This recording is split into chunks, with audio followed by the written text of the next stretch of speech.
Hello students, welcome to this video lecture. My name is Jasveer Singh. I am the head of Civil Engineering Department at Chandigarh Polytechnic College. In the previous videos, we have discussed topics like what is the importance of soil mechanics along with the physical properties of the soils. And in the last video, I have discussed that what are the soil classification system and what are the various types of soil if we are classifying the soil on the basis of its size, shape, and gradation. And in this video, I'm going to discuss a very important topic, which is flow of water through the soils, which is your chapter 4 as per your syllabus. So let's start with the PPT. So why do we have to measure the flow of water through soil? So why flow of water through soil is so important as civil engineering point of view or geotechnical engineer point of view? So as we know, the properties of soil depends to a large extent upon the amounts of pore water which is present in the pores of the soils.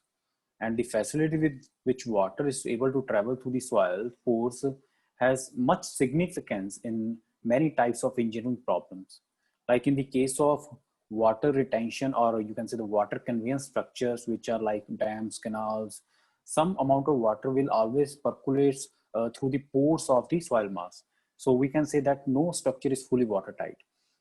So this percolating water will always try to remove the soil particles within the soil mass, we can say, which will result in the formation of soil piping failure, which is very harmful for the structure also.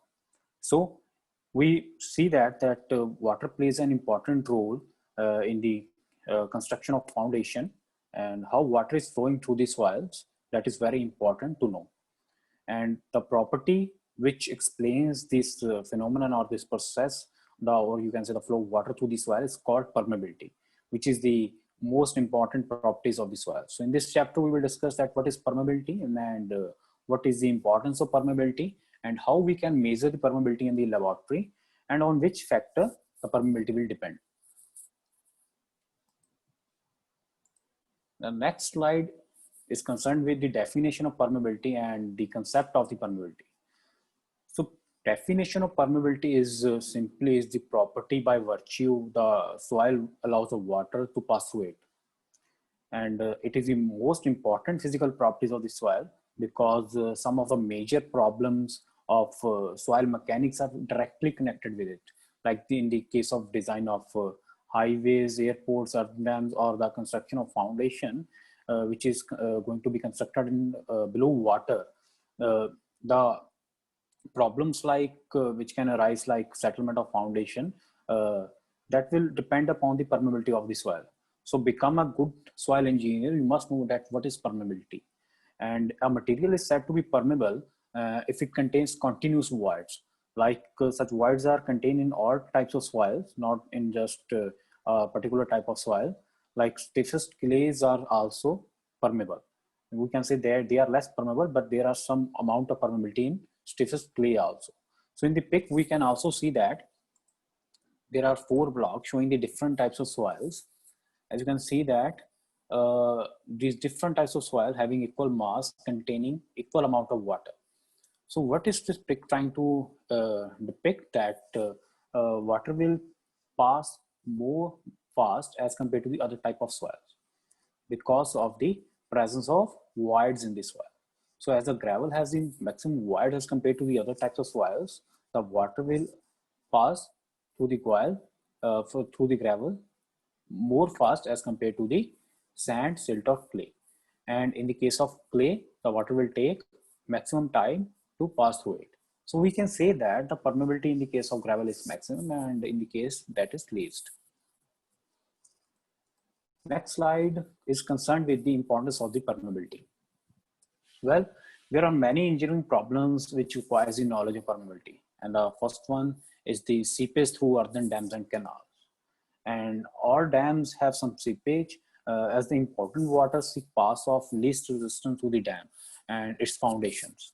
So the seepage becomes a problem or a concern if it is carrying material with it. And it should be controlled to prevent erosion of the embankment, or you can say the foundation of the that structure. Which can lead to damage of that structure also. So we can see in this picture also that under the foundation of this reservoir, this is a reservoir storing some water, and under the foundation, we can see that the water is going from this side to this side. And if water is passing like this and causing the cracks under the foundation of this structure, that will ultimately lead to the subsidence, or you can say the settlement of this structure. Next problem is the that we can determine the yield of wells with the knowledge of the permeability. And yield of well actually defined as the that is the rate at which water percolate into the well under the same maximum working head, or you can say the critical depression head, and it is expressed in meter per hour, or you can also express in it liter per minute also. And permeability plays an important role to determine the yield of well. As you can see in this picture also, well, the yield of well will be depend upon the how deep you are going to dig the well into the ground, and also upon the yield increases with the larger diameter of the well. So in this picture, these three wells are dug into the ground, and in this case the yield will be more because this is dig into the deepest aquifer layer. Aquifer actually the, you can see the soil mass in which water is present, and in this case the yield will be also more because the diameter of the well is more as compared to the other cases.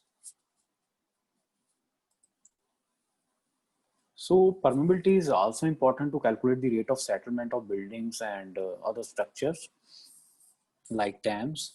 So settlement is defined as the downward movement of the you can say ground by the load which is consolidating the soil. That can be below the soil, and that will also cause the displacement of the soil also.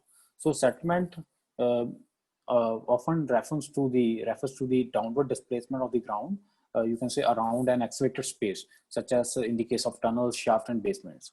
So it is useful for building to experience some degree of settlement within, you can say, the first few years of the construction of that building.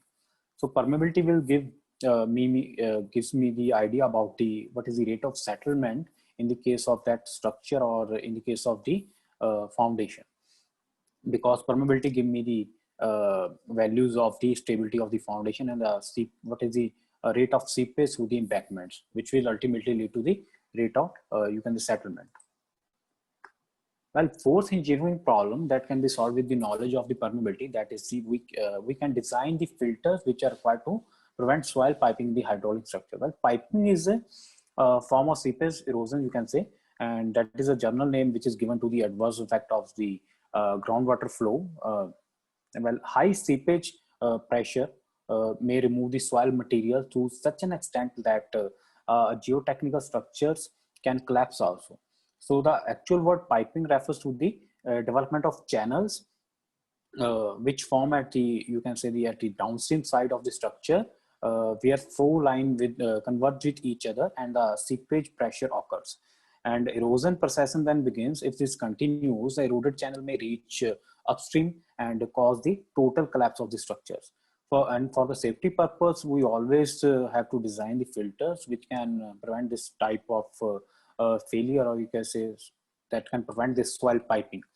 So water retaining structures such as embankment dams and which are made for the flood control, and the river dams for water flow control, that should be designed against piping always. So permeability factor used for designing this filter also, which can prevent this soil piping in hydraulic structure. So in this picture, we can see that there is a reservoir, you can say the earthen dam is constructed, under which this piping failure is shown, which is carrying the flowing water and erosive material with it. And if this piping continues like this under the foundation of structure, ultimately there will be presence of loose soil, or this above soil will subsidence, you can say settle below, and the foundation above this soil which is made with that will also settle down, which will cause to the ultimate collapse of this structure, because the water will pass over the soil as this structure will settle. Well, permeability is also important to study the losses from the irrigation canals. And the water losses canals can contribute to the problems like waterlogging and salination, you can say, salinization of the valuable irrigated areas which are around those canal also. So canal water loss should be controlled on a regular basis, and to study these losses in canal permeability soil is very important. So as we know that the more permeable soil will cause more losses, and if the soil will be less permeable, that will cause the less loss. So that purpose, for that purpose, we can also make lined canals. So to control this water losses. Permeability can also play an important role to solve the problems like waterlogging in areas by constructing suitable under drains. Well, an artificial land is to be said to be, you can say, waterlogged when its productivity gets affected by high water table. The productivity of land may become affected when the root of you can say the root zone of plants get flooded with water. And this pic you may see also that this area is flooded with water, and the plants will be growing on this in this area. Will the root zone of those plants will be affected by this water, because the that root zone plant will be aerated. There will be no presence of air due to this presence of water. And to solve this problem, water logging, we may construct suitable underwater drains. Those drains will carry away this excess water from this area to a, you can say, we can carry that to a drain out. We can carry that water to the other area, and an efficient drainage system which should be provided in order to drain away this excess water, or that will lead to the lowering of water table. And a good drainage system consists of surface drain and as well as, you can say, subsurface drain also. And to design such efficient drainage system, permeability must be determined in the case of this soil. The next slide is related with the types of flow. In this slide, two types of flows are shown. First is the laminar flow and the second is the turbulent flow. Well, laminar flow can be defined as the flow in which the particles of the fluid, or you can say water, they move in the parallel stream or parallel layers without crossing the path of each other. That is known as laminar flow. And in the case of turbulent flow, the type of flow moves in a zigzag or irregular manner by crossing or recrossing one another at random path.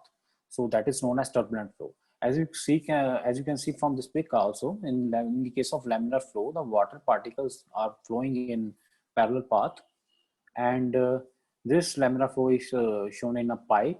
You can say if there is laminar flow in a pipe, there will be highest velocity in the center of the pipe, and there will be zero velocity at the sides of the pipe. And in the case of turbulent flow, you can see that the water particles are moving in a zigzag manner, crossing each other at random path. Next term is hydraulic gradient. The laws of mechanics or the fluid mechanics for flows through pipes are also applicable to the fluid which is flowing through the soils. So although when the water flows, there is a certain resistance due to the soil mass, the total head at any point in water under a steady straight flow condition, that can be given as total head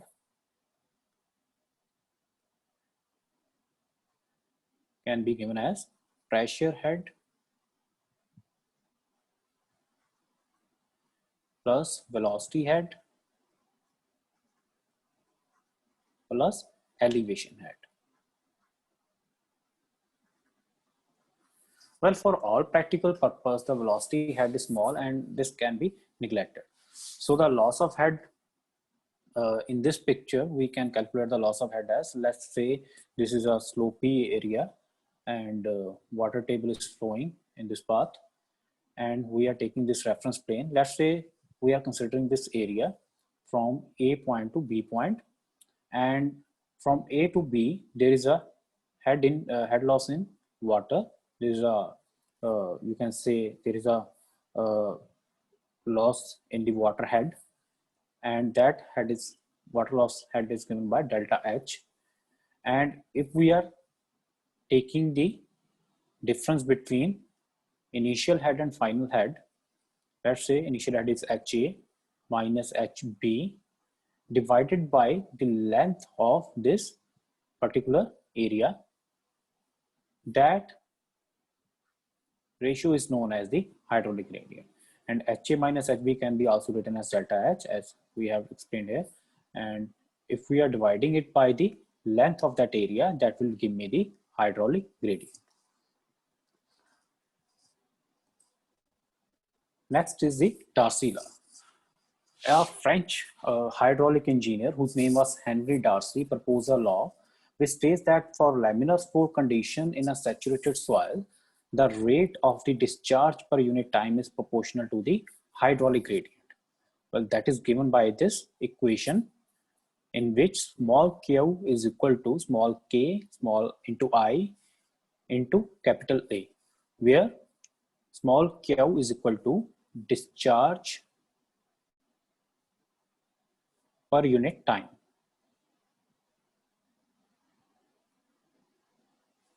And K is equal to the coefficient of permeability. I is equal to hydraulic gradient, which we explained in the previous slide also. And A is equal to the area of, or you can say the total cross-sectional area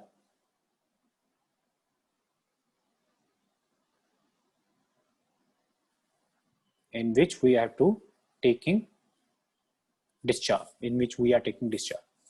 So if a soil sample of a length, if you can see in this picture, if we are taking a soil sample of length L and a cross-sectional area A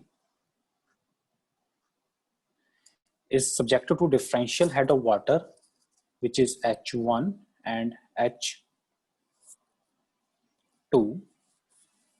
the hydraulic gradient I will be equal to H1 minus S2 divided by the length of the sample, as we have discussed in the previous slide.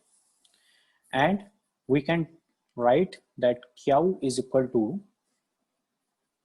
K into brackets H1 minus S2 upon L into A.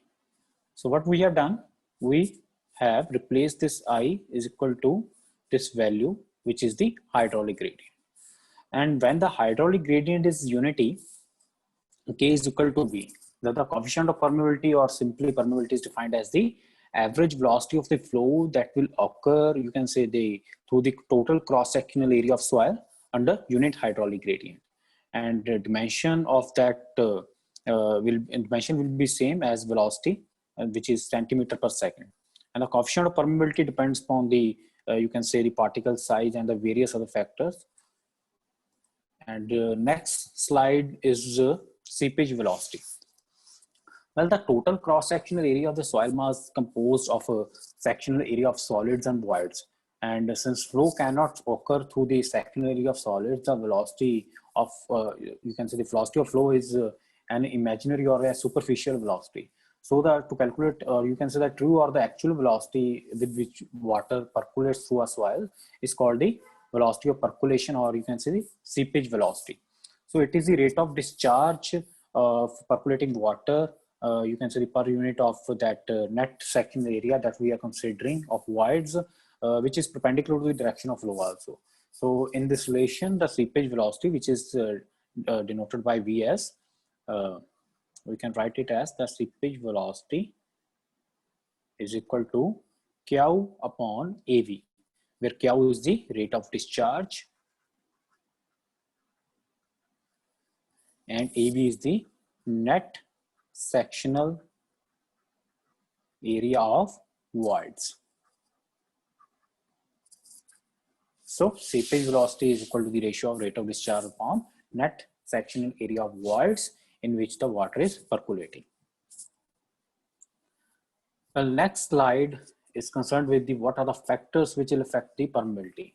Well, there are many factors which affect the permeability, and the first one is the size of the soil particle or soil particle. Well, permeability varies according to the size of soil particle. Like if the soil is coarse grained, the permeability is more, and if it is fine grained, the permeability will be low. and the coefficient of permeability is directly proportional to the size of particles. As you can see from this pic also, in the case of sand, because the size of particle is more, the permeability will be more, and in the case of clay, there is a less water is percolating to this clay because to the less size of the soil particles. So size of particle affects the permeability. That coefficient of permeability will be directly proportional to the size of particle. Like if the coefficient of permeability increases, there will be increase in size of particle also. Second factor which affects the permeability is the specific surface area of particles. Well, what is specific surface area of particles? As you can see from this pic, specific surface area is more for same amount of aggregate volume in the case of smaller sizes. So as we know, if we are considering smaller size soil or a finer grained soil, that this is a clay and this is a sand. So in the case of sand, we already discussed in the previous slide that the permeability will be more.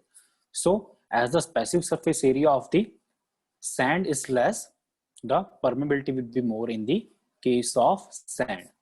So what result we are getting from this pic, that the higher specific area, if the specific surface area will be higher, the lower will be the permeability.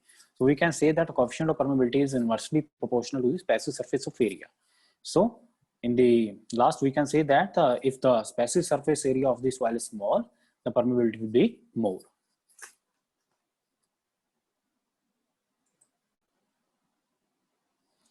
Next property which affects the permeability, that is the shape of the soil particle. In this pic, we can see that the rounded and angular particles are given. In the case of the rounded particle, the permeability will be more because it is due to the specific surface of the angular particles because that is more as compared to the rounded particles. As we have already discussed in the previous slide, that if the specific surface area of the particles will be more, the lower will be permeability. So in the case of the angular particles, the specific surface area is more,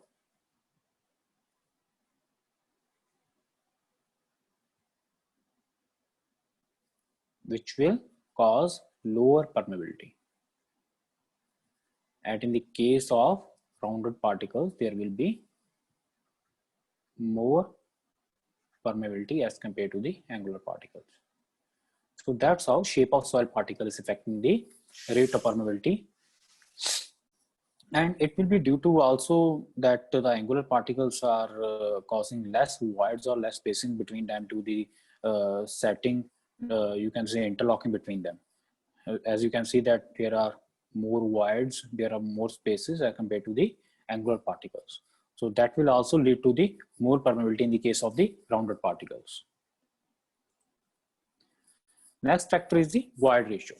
Well, in general, permeability increases in the void ratio as we have discussed in the previous slide, but it is not applicable to all types of soil. For example, clay has a high void ratio than other types of soils, but permeability for clay soil is very low. It is due to the, you can say, the flow path through the voids in the case of clays is extremely small.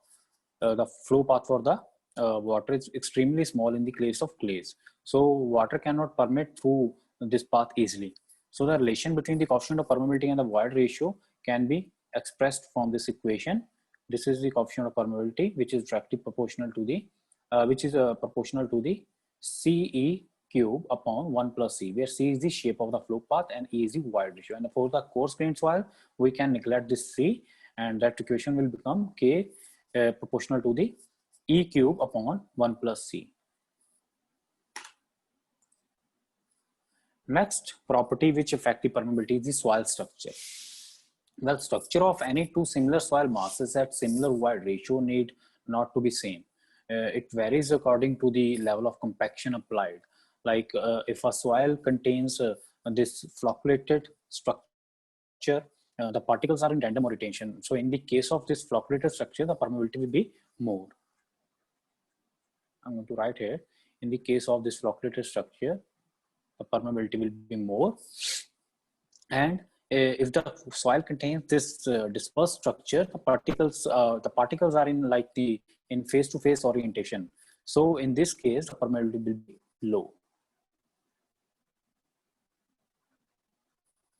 So the permeability of stratified soil in you can say soil which is made in stratas of parallel to each other, stratified soil, that will also varies according to the flow direction. If the water is flowing parallel to this stratus or it is stratified soil, the permeability will be more.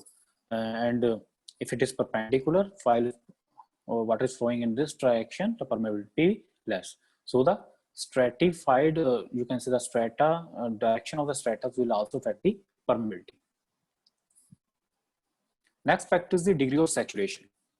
Well, a partially saturated soil contains air voids, which are found to be air traps, or you can say entrapped air, or the gas released from the percolating water or the fluid.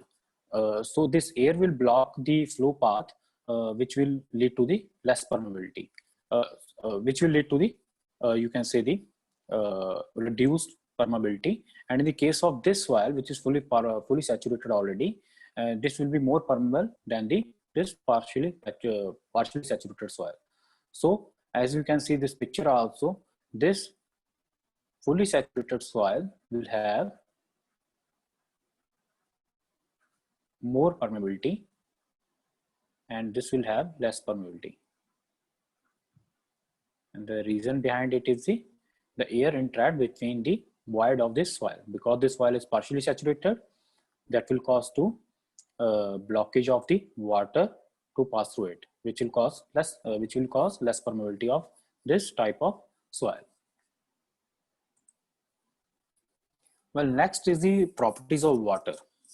How water properties will affect the permeability of soil. Like we know that various properties of water are fluid, such as the unit weight and the viscosity. However, unit weight of water will not affect much since it does not change much with temperature. But when the temperature is increased, the viscosity decreases rapidly. We know that when we are increasing the temperature of water or any fluid, the viscosity of that fluid will decrease. So from the picture, we can see that the pre-fluid, we can see that pore fluid is shown between the pores of a rock, and permeability is directly proportional to the unit weight of this pore fluid, but the inversely proportional to the you can say the viscosity of the fluid, which means the permeability increases when the viscosity decreases. Next is the temperature. Well, temperature will affect the permeability also. Like from the equation, you can see that the coefficient of permeability is inversely proportional to the viscosity of the fluid. So it is known that the viscosity varies inversely to the temperature. Like viscosity increases when the temperature decreases, and when the temperature increases, viscosity decreases. So as the permeability is directly related to the temperature, the greater will the temperature, higher will be the permeability. So that is the reason seepage is more in the summer season as compared to the winter. Next factor is the absorbed water. Well, absorbed water is the water layer which is formed around the soil, you can say, and the particles which is formed around the particle, which is especially in the case of fine grained soils. So this reduces the size of the void space by 10%. So permeability of fine grained soil reduces, in which the absorbed water layer will be more. Last factor which affects the permeability is the organic of matter. As you can see in this soil sample, there are spaces between these voids. These voids are filled with the organic matter, and this organic matter will block the voids, and which will cause the less permeability. So due to the blockage, due to this blockage of organic matter, the water will not pass easily from these soil particles. So that will cause the less permeability. So we have seen that there are many factors which can affect the permeability, from size of the particles to organic matters or particles present between the soil particles. So permeability is while calculating permeability, we have to consider all these factors. Next slide gives the typical values of the permeability as per the Bureau of Indian Standard. So in this table, the values of permeability is given for various types of soil. Like for gravel, it is more than greater than 10, and for coarse sand, it is 10 to 10 raised to power minus 1. And we can see that as the size of the soil particles decreases, the permeability of the soil is also decreasing. So in the case of silty sand, the permeability lies between 10 raised to power minus 3 to 10 raised to power minus 4 centimeter per second. That is the unit of the permeability. Well, now how coefficient of permeability can be determined in the laboratory? There are two methods. First one is the constant head permeability test, and the second is the falling head test. And first we are discussing the constant head permeability test. Permeability of coarse grained soils having permeability having high permeability that can be determined with this test, which is known as constant head permeability test. The principle of this test is to measure the volume of water which is flowing through a soil specimen in a given time, and then we have to determine the permeability from the discharge by using Darcy law. So this figure shows the systematic diagram of constant head permeability test. The equipment for this test known as permeameter, which is this is known as permeameter, which consists of a cylindrical mold, and there will be a drainage cap, and that is fitted with the inlet valve and a airless valve also. This is an inlet valve and there is an airless valve, and there will be a drainage base plate at below with an outlet pipe. This mold is in 10 centimeter in diameter and 12.73 in internal height. The height of internal height of this mold is 12.73 centimeter.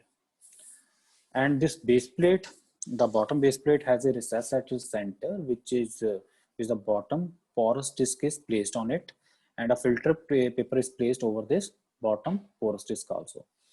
And first of all, we have to compact the soil into this permeameter mold to a required density, or you can say the optimum water content. And after we have to place the filter paper on it, and you can say that after constant hand water, this constant water tank will be connected to a drainage cap of permeameter, and the overflow pipe or the water of the water tank will ensure that the constant water level in this tank, so that the constant head is maintained for the water which is flowing through the soil specimen.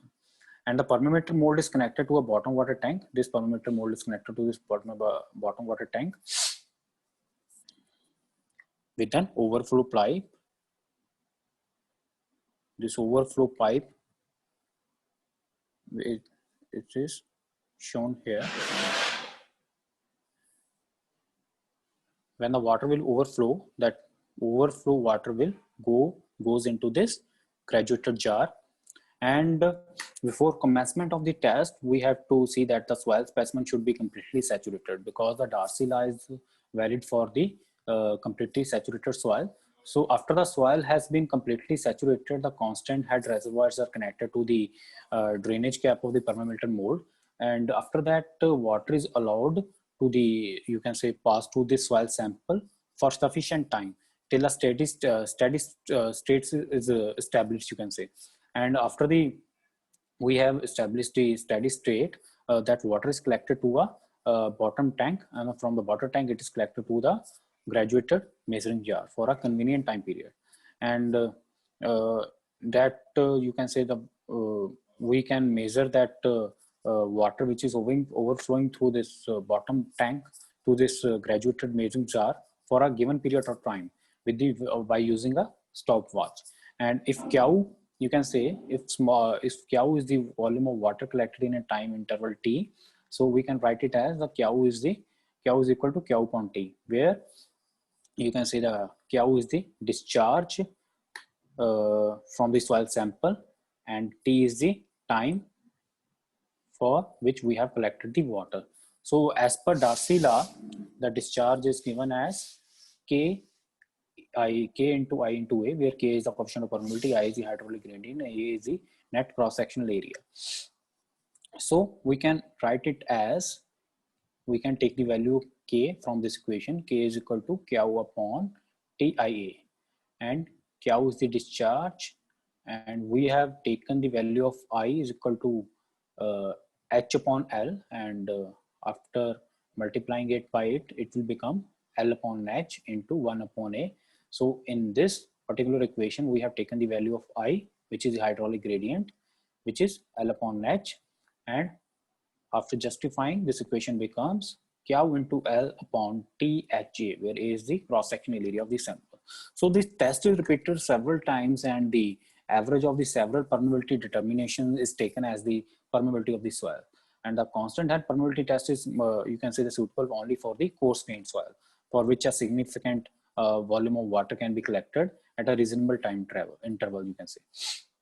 Next test is the falling head permeability test.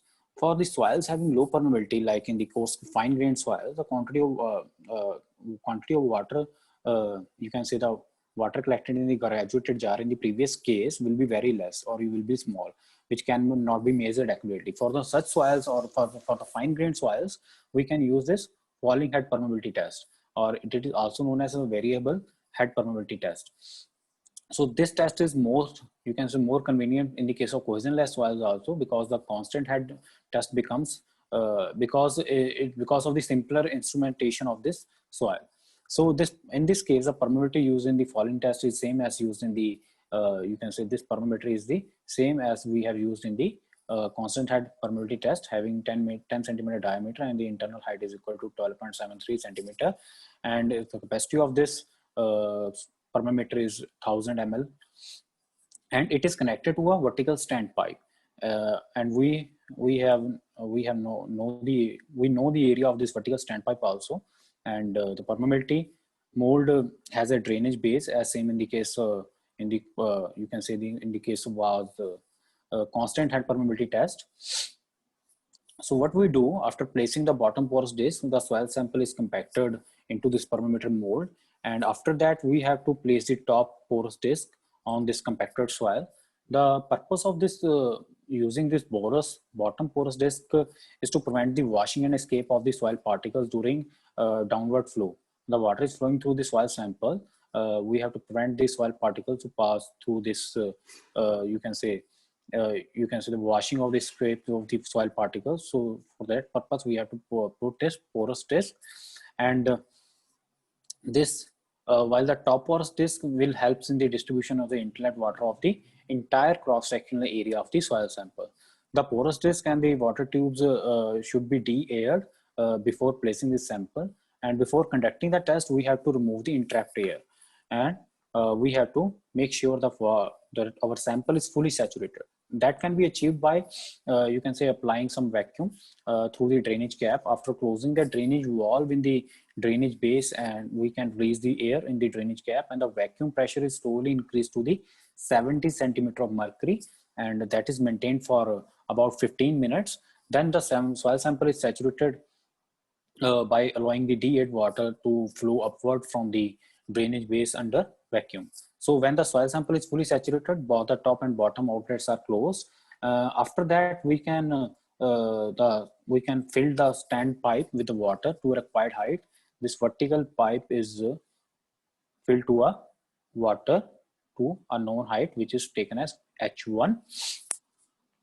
And after a steady state has been established, steady state when the water level is made steady in this bottom tank, we have to note the time which is required the water level to in the standpipe to fall from the H1 to the H2 height.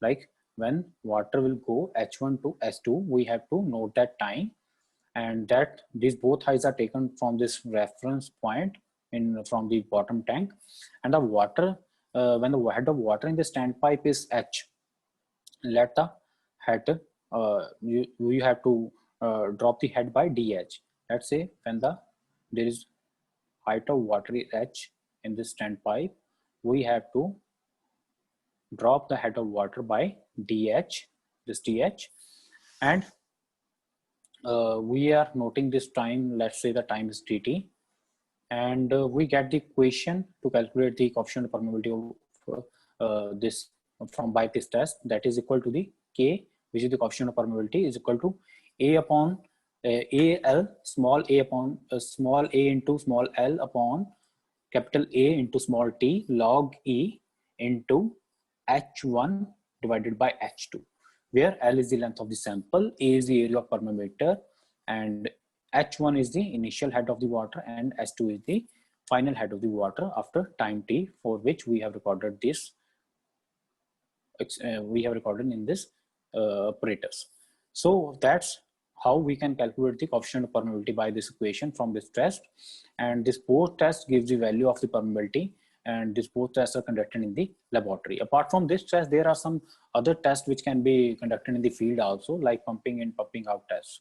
So in this video, we have discussed all about permeability, that why permeability is important, and how permeability can be measured in the laboratory, and what are the factors which will affect the permeability of the soil.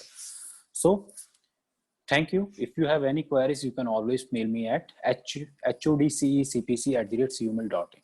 Thank you again.